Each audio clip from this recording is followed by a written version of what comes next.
こんにちは。今回の動画は VR チャットの撫でについてです。撫で方やあったらいいツールなどを紹介できたらなと思います。最初に注意点を。撫ではかなり距離感の近い行為です。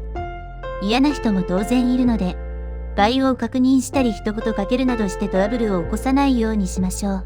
また、VR 感覚と呼ばれる、実際には伝わらないはずの触覚などが錯覚で伝わる現象があります。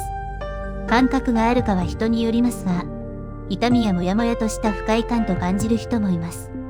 もちろん、プライベートな部位を合意なしで触るのはバーチャル空間でも NG です。長い前置きはここまでで、説明に入っていきましょう。VR チャットでの視界は、ユニティ上で設定されたビュー、ポイントの位置で決まります。ビュー、ポイントはユニティでは灰色の玉を動かして設定するやつです。大体目の間に設定されていると思います。さらに HMD をつけている場合、それ自体の視界の制限があります。まずは視界の外側、手で双眼鏡を作るジェスチャーがありますが、大体あれと同じ見え法です。視界の内側は数値で表しにくいのですが、寄り目になるとディスプレイの境目が見えることがあります。撫での場合、問題になるのは外側です。試してみるとわかるのですが、相手の片目を手で隠した、イコール相手側の視界が半分隠れるではないのです。上のように頬を撫でる動作をしても、腕の位置によっては相手側からは何も見えてないこともあり得ます。なので、親指の付け根あたりがビュー、ポイントを通る円を描くように撫でて、手の動きをイメージさせるのを先に言ってからが良いと思います。また、向き合っての場合はビュー、ポイントを手で包むようにするのも効果的です。コントローラーが干渉して難しいですが、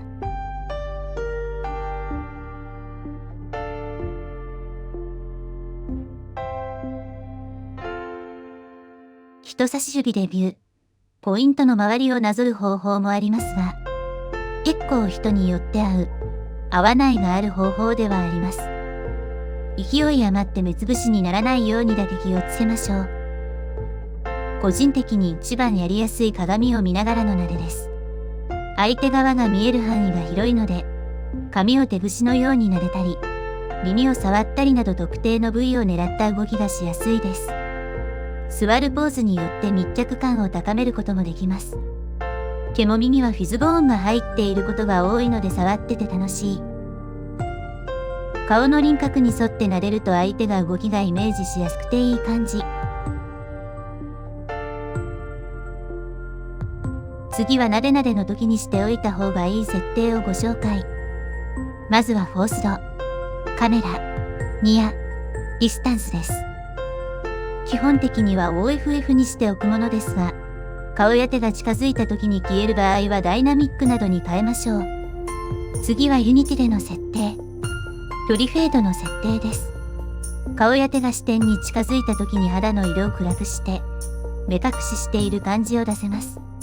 LILTOON では拡張設定。距離フェードから。恋読みでは特殊 FX。カメラの距離に応じた変色から設定できます。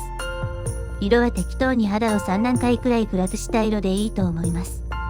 カルモードをオフにして、体の内側もその色に設定すると、視界が手の内側に入っても透けて見えることがなくなります。